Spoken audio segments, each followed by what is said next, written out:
حضرت ادریس علیہ السلام، قرآن کریم میں حضرت ادریس علیہ السلام کا نام دو جگہ آیا ہے، ایک سورہ مریم میں آیا ہے اور ایک سورہ انبیاء میں آیا ہے۔ سورہ مریم میں اللہ عز و جل فرماتے ہیں وَاذْكُرْ فِي الْكِتَابِ إِدْرِيسَ إِنَّهُ كَانَ صِدِّيقًا نَبِيًّا، اور یاد کرو قرآن میں ادریس کو، بلا شبہ تھے وہ سچے نبی اور بلند کیا ہم نے ان کا مقام۔ سورۃ انبیاء میں اللہ سبحانہ و تعالی نے کئی پیغمبروں کا نام لکھا اور اس کے اندر ادریس علیہ السلام کا نام بھی مینشن کیا۔ تو اللہ سبحانہ و تعالی نے کہا کہ وَس اسماعیل و ادریس و ذل کفلی کل من الصابرین، کہ اسماعیل اور ادریس اور ذوالکفل ان میں سے ہر ایک صبر کرنے والوں میں سے تھا۔ تو بہرحال یہ دو مقام پہ ادریس علیہ السلام کا نام آتا ہے۔ ان کی جو حالات زندگی اور ڈیٹیلز جو ہیں وہ قرآن میں تو موجود نہیں ہیں، لیکن بعض اسرائیلیات ہیں، بعض اور اقوال ہیں، چند احادیث ہیں، ان سب کو جمع کر کے جو کچھ تھوڑا بہت حال ہم حضرت ادریس علیہ السلام کا جمع کر سکے ان کو کرنے کی یہاں کوشش کریں گے۔ حضرت ادریس علیہ السلام کے متعلق اسرائیلیات میں سے ہے، اس کو حافظ ابن کثیر جو ہے وہ بدایہ و نہایہ میں بیان کرتے۔ اسرائیلیات سے مراد یہ ہوتا ہے کہ وہ نالج جو ہم پچھلے اہل کتاب سے یعنی کہ عیسائیوں اور یہودیوں کی کتابوں سے لیتے ہیں، اور وہ اسرائیلیات اس لیے کہلاتی ہیں کہ وہ بنی اسرائیلی روایات ہوتی ہیں۔ اچھا، احادیث کی طرح بنی اسرائیل کے اندر یہ چیز کا تو انتظام نہیں تھا کہ روایت میں راوی کا بھی بیان ہو، تو اسی لیے جو ہے ان کے پاس روایتیں بغیر راوی کے موجود ہیں۔ بہرحال ان کا تو یہ آتا ہے کہ حضرت شیش علیہ السلام بن آدم جو ہیں ان کی اولاد میں 5ویں پشت میں حضرت ادریس علیہ السلام پیدا ہوئے۔ حافظ ابن کثیر نے البدایہ و نہایہ میں بھی ذکر کیا ہے کہ حضرت آدم اور حضرت شیش کے بعد یہ تیسرے نبی ہیں۔ حضرت شیش کا کوئی تذکرہ قرآن میں موجود نہیں ہے، البتہ تاریخ و سیرت کی کتابوں میں ان کا مختصر تذکرہ ملتا ہے جو کہ ہم آپ سے پہلے ذکر کر چکے ہیں۔ اچھا، اخنوع یعنی کہ ادریس علیہ السلام جو ہے ان کا جو نسب بیان ہوتا ہے وہ یوں ہوتا ہے کہ اخنوع بن یارد بن مہائیل بن قینان بن انوش بن شیش۔ تو شیش علیہ السلام کے بیٹے انوش، انوش کا بیٹے قینان، قینان کے بیٹے مہائیل، مہائیل کے بیٹے یارد اور یارد کے بیٹے اخنوخ، تو اخنوخ کو ہی ادریس کہتے ہیں۔ اچھا، حضرت ادریس علیہ السلام کا ذکر قرآن میں 2 مقام پر آیا، جیسا کہ میں نے آپ سے عرض کیا۔ ادریس علیہ السلام کے نام و نسب اور زمانہ بعثت میں مورخین میں ہمیشہ اختلاف رہا ہے۔ بعض کے نزدیک یہ بنی اسرائیلی نبی ہیں اور بعض کے نزدیک جو ہیں یہ شیش علیہ السلام کی اولاد سے اور نوح علیہ السلام سے قبل ہیں۔ اچھا، اس کی وجہ یہ ہے کہ اس کو ہم بعد میں آپ کے سامنے ذکر کریں گے کہ جو لوگوں کا یہ موقف ہے کہ وہ سمجھتے ہیں کہ ادریس علیہ السلام بنی اسرائیلی نبی ہیں، یعنی حضرت یعقوب علیہ السلام کی اولاد سے ہیں اور وہ نوح علیہ السلام سے قبل نہیں ہیں، وہ کہتے ہیں کہ حضور صلی اللہ علیہ وسلم جب معراج پر تشریف لے گئے تو وہاں پر ابراہیم علیہ السلام اور آدم علیہ السلام نے تو حضور کو مخاطب کیا یہ کہہ کر کہ آپ مبارک ہو، آپ جو ہے وہ بیٹے نبی، یعنی انہوں نے لفظ بیٹے کا اطلاق کیا جب آپ سے انٹروڈیوس کیا۔ لیکن جب حضرت ادریس کی ملاقات ہوئی تو انہوں نے کہا بھائی نبی، تو کہا کہ جب بھائی نبی تو پھر اولاد سے تو نہیں ہو سکتے حضور صلی اللہ علیہ وسلم حضرت ادریس کی۔ تو وہاں علماء نے اس کا جواب یہ دیا ہے، وہ یہ کہتے ہیں کہ اس کی وجہ یہ ہو سکتی ہے کہ حضرت ادریس علیہ السلام جو ہے بامقام انہوں نے، کیونکہ دیکھیں آدم علیہ السلام تو ابو البشر ہیں، سارے جو انسان ہیں ان کے باپ ہیں۔ ابراہیم علیہ السلام جو ہیں وہ اسماعیل اور اسحاق علیہ السلام کے والد ہیں، تو ان کی نسل سے جتنے نبی پیدا ہوں گے وہ ابراہیم علیہ السلام کی اولاد سے ہوں گے، پھر ابراہیم علیہ السلام اولو العزم من الرسل میں سے ہیں۔ لیکن ادریس علیہ السلام کے ساتھ ایسا کوئی معاملہ نہیں ہے، تو انہوں نے بنائے حضور صلی اللہ علیہ وسلم کے مقام کے ان کو بھائی کہا ہو۔ تو بہرحال یہ بات بھی قابل غور ہے، لیکن زیادہ تر علماء کا یہی رجحان ہے کہ وہ شیش علیہ السلام کی اولاد سے ہیں اور نوح علیہ السلام سے پہلے ہیں، اس لیے قصص الانبیاء یا سیرت انبیاء کی کتابوں میں ان کا ذکر نوح علیہ السلام سے قبل آتا ہے۔ اچھا، علم رمل جو ہے صحیح ابن حبان میں ایک روایت ہے کہ حضرت ادریس پہلے شخص ہیں جنہوں نے زمین پر سب سے پہلے قلم کا استعمال کیا۔ ایک اور روایت میں ہے کہ حضور سے کسی صحابی نے علم رمل کے بارے میں دریافت کیا کہ یہ علم کیسا ہے۔ علم رمل جو ہے وہ ہوتا کیا ہے کہ چند مخصوص لکیروں اور نشانات کا علم ہے جس کے ذریعے معلومات حاصل کی جاتی ہیں۔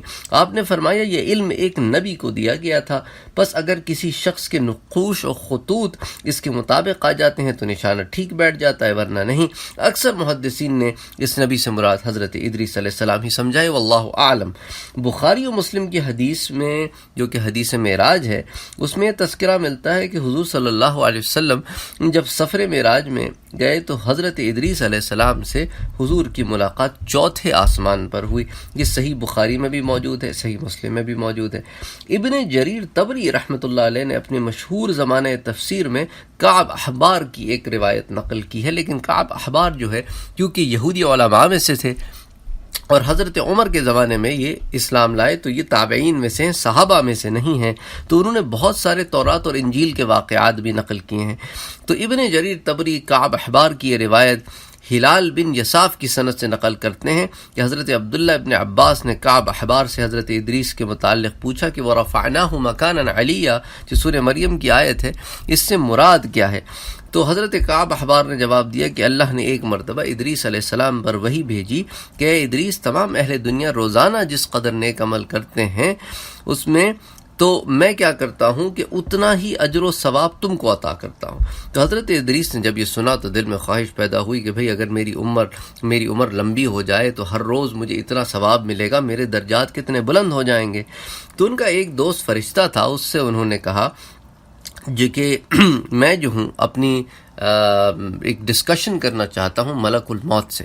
اس کی وجہ یہ ہے کہ میں جاننا چاہتا ہوں کہ میری کتنی عمر ہے اور رہ گئی ہے، اور دوسرا میں یہ بھی جاننا چاہتا ہوں کہ اگر اس معاملے میں کچھ اور چیزیں ہو جائیں کہ بھئی میرا اجر و ثواب بڑھتا رہے، میری منزل بڑھتی رہے، میرا مقام اور اونچا ہوتا رہے، تو تم ایک سٹنگ کرا دو، ایک ملاقات کرا دو میری اور ملک الموت کی۔ تو اس پر اس دوست فرشتے نے حضرت ادریس کو اپنے بازوؤں پر بٹھایا اور آسمان کی طرف پرواز کر گیا۔ جب دونوں چوتھے آسمان سے گزر رہے تھے تو ان کو راہ میں ملک الموت ملے، تو ملک الموت نے اس فرشتے سے کہا کہ ہاں بھئی تم یہاں کیا کر رہے ہو؟ انہوں نے کہا بھئی دیکھیں میں تو آپ سے ہی ملنے آ رہا تھا۔ دراصل ادریس علیہ السلام جو ہے وہ انہوں نے اس خواہش کا اظہار کیا ہے کہ وہ آپ سے ملنا چاہتے ہیں۔ تو اس پر ملک الموت نے دریافت کیا کہ ادریس ہیں کہاں؟ انہوں نے کہا کہ وہ تو میری پشت پر سوار ہیں۔ اس پر موت کے فرشتے نے کہا کہ ابھی بارگاہ الہی سے مجھے حکم ملا ہے کہ ادریس کی روح چوتھے آسمان پر قبض کرنی ہے، اور میں یہ سوچ رہا ہوں کہ وہ تو زمین پر ہیں اور میں چوتھے آسمان پر ان کی روح قبض کیسے کروں گا؟ تو دیکھو اللہ ان کو خود چوتھے آسمان پر لے آیا۔ تو اس کے بعد اس نے دوست فرشتے سے کہا کہ ابھی اس بات کی مہلت ان کو نہیں ملے گی کہ وہ مجھ سے ڈسکشن کریں۔ تو اس پر اس دوست فرشتے نے جب دیکھا تو حضرت ادریس علیہ السلام کی روح قبض ہو چکی تھی۔ تو یہ واقعہ جو ہے یہ نقل کیا گیا ہے حضرت کعب احبار سے۔ حضرت عبداللہ ابن عباس نے جب ان سے یہ پوچھا کہ وَرَفَعْنَاهُ مَكَانًا عَلِيًّا سے کیا مراد ہے تو انہوں نے اس کی یہ تفسیر بیان کی۔ اچھا، محدث ابن ابی حاتم نے اپنی تفسیر میں ایک دوسری سند سے نقل کیا ہے، لیکن دیگر مفسرین نے ان روایات پر تنقید کی ہے۔ ابن کثیر نے بھی اس کو اسرائیلی روایت ہی کہا ہے، یعنی کہ یہ تورات اور انجیل میں سے لی گئی بات ہے۔ تاہم آیت قرآن کی تفسیر اس روایت پر موقوف نہیں ہے۔ آیت کا مطلب یہ ہے کہ اللہ نے ادریس علیہ السلام کو دنیا اور آخرت میں ایک بلند مقام عطا کیا، یا یہ کہ چوتھے آسمان کو ان کی قیام گاہ بنا دیا، جیسا کہ بخاری اور مسلم کی روایت میں ہم پہلے ڈسکس کر چکے ہیں، اور سیرت النبی میں معراج کے دروس میں ہم ڈیٹیل میں معراج ڈسکس کر چکے ہیں۔ تو اگر آپ معراج کا تفصیلی بیان چاہتے ہیں تو آپ سیرت النبی کے دروس میں معراج اور اسراء اور معراج کے 4 دروس ہیں، اس کو آپ دیکھ سکتے ہیں۔ حضور اکرم صلی اللہ علیہ وسلم کی بہرحال حضرت ادریس سے چوتھے آسمان پر ملاقات ہوئی۔ اچھا، علاوہ ازیں جو حضرت کعب احبار رحمۃ اللہ علیہ والی روایت ہے وہ ایک تاریخی روایت ہے، وہ اسرائیلیات میں سے، وہ حدیث تو ہے نہیں، تو اس کو علماء نے اپنی اپنی تفاسیر میں نقل کیا ہے علم کے لیے، لیکن یہ مقصود نہیں ہے کہ اس آیت کی جو تفسیر ہے وہ اسی ایک روایت پر ڈیپینڈنٹ ہو۔ اچھا، حضرت ادریس علیہ السلام کا جو مزید تعارف ہے کہ حضرت ادریس علیہ السلام بعض کے نزدیک مصر کے ایک قریہ منف میں پیدا ہوئے ہیں۔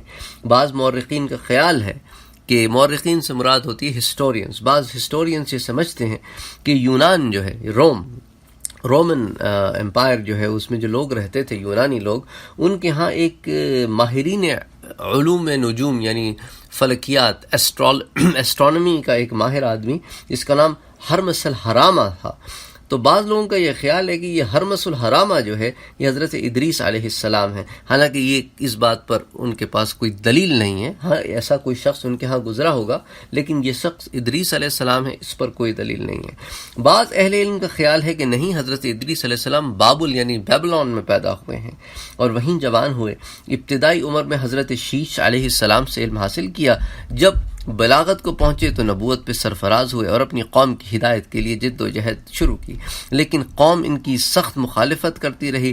البتہ ایک مختصر جماعت ایمان لے آئی. حضرت ادریس نے قوم کی اس مسلسل مخالفت کے بعد ہجرت کا ارادہ کیا تو مسلمان قوم پر ترک وطن بھاری گزرا کہ وہ بابل جیسے خوبصورت شہر سے کہاں جائیں گے.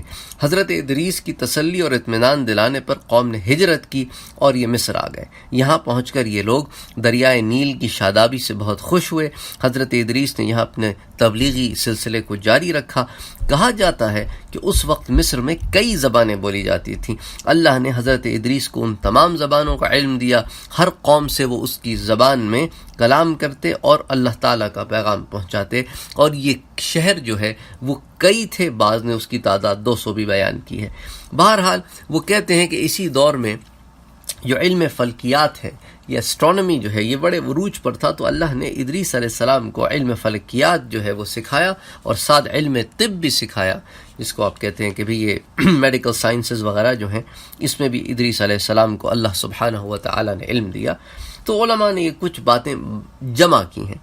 اچھا، حضرت ادریس علیہ السلام کے حلیہ مبارک کے بارے میں ایک کتاب ہے جس کا نام ہے تاریخ الحکماء. تو اس کی جو پہلی جلد ہے اس کے اندر یہ کچھ ڈیٹیلز آتی ہیں کہ آپ کا رنگ جو ہے وہ گندمی تھا، آپ کا قد لمبا تھا، سر پر بال قدرے کم تھے، تھوڑے تھے، خوبصورت اور گھنی داڑھی تھی، رنگ و روپ میں ملاحت اور دلکشی، مضبوط بازو اور چوڑے مونڈھے، اور آپ کا جو بدن مبارک تھا وہ زیادہ بھاری نہیں تھا بلکہ چھریرا تھا، یعنی دبلے پتلے تھے. آپ کی جو آنکھیں ہیں وہ چمکدار تھیں اور سرما لگی ہوئی تھیں. گفتگو جب کرتے تھے تو بہت باوقار گفتگو کرتے تھے، خاموشی پسند کرتے تھے، اوور آل سنجیدہ مزاج تھے، چلتے وقت نگاہیں نیچی رکھتے تھے اور فکر اور غور و فکر میں لگے رہتے تھے. حضرت ادریس علیہ السلام کی عمر 82 سال بیان کی جاتی ہے. ان کی انگوٹھی پر یہ عبارت کندہ تھی، وہ یہ تھی کہ اصبر مع الایمان باللہ یورث الظفر، یعنی ایمان باللہ کے ساتھ صبر اختیار کرنا کامیابی کا ذریعہ ہے. تو یہاں تک تو تاریخ الحکماء میں بیان ہے. اچھا، حضرت ادریس علیہ السلام کی تعلیمات کا خلاصہ جو علماء نے جمع کیا ہے وہ اس کے کوئی 13 نکات ہیں. اس میں ایک تو یہ ہے کہ خدا کی ذات اور اس کی توحید پر ایمان لانا، دوسرا صرف خالق کائنات ہی کی عبادت کرنا، اور تیسرا یہ کہ عذاب آخرت سے بچنے کے لیے نیک اعمال اختیار کرنا. تو اب آپ دیکھیں یہ تمام تعلیمات جو ہے وہ شروع سے لے کے حضرت صلی اللہ علیہ وآلہ وسلم تک ان کا نچوڑ ایک ہی تھا کہ اللہ کی عبادت کرنا، گناہوں سے بچنا، نیکی کی طرف التفات کرنا، اور جو ہے وہ دنیا سے جو ہے وہ دنیا میں اتنا انوالو نہیں ہو جانا کہ دنیا کے ہو کے رہ جاؤ. تو اس کا چوتھا پوائنٹ جو ان کی تعلیمات میں ہے وہ یہی ہے کہ دنیا سے بے التفاتی رکھنا، کہ اتنا انوالو نہیں ہونا کہ دنیا کے ہو کے رہ جاؤ.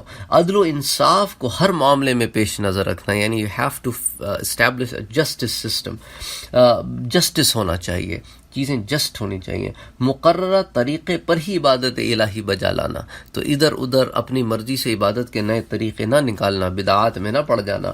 اچھا، ایام بید یعنی جو چاند کی جو قمری مہینے کی 13، 14 اور 15 تاریخ ہوتی ہیں، اس کا روزہ رکھنا، جہاد کا فریضہ رکھنا، جاری رکھنا، زکوٰۃ ادا کرنا، طہارت و نظافت سے ہمیشہ متصف رہنا کہ بھئی ہمیشہ انسان پاک صاف رہے، ہر نشہ آور چیز سے پرہیز کرنا. اس زمانے میں بھی لوگ جو ہے وہ نشہ آور چیزوں کا استعمال کرتے تھے، تو اس سے پرہیز کرنا.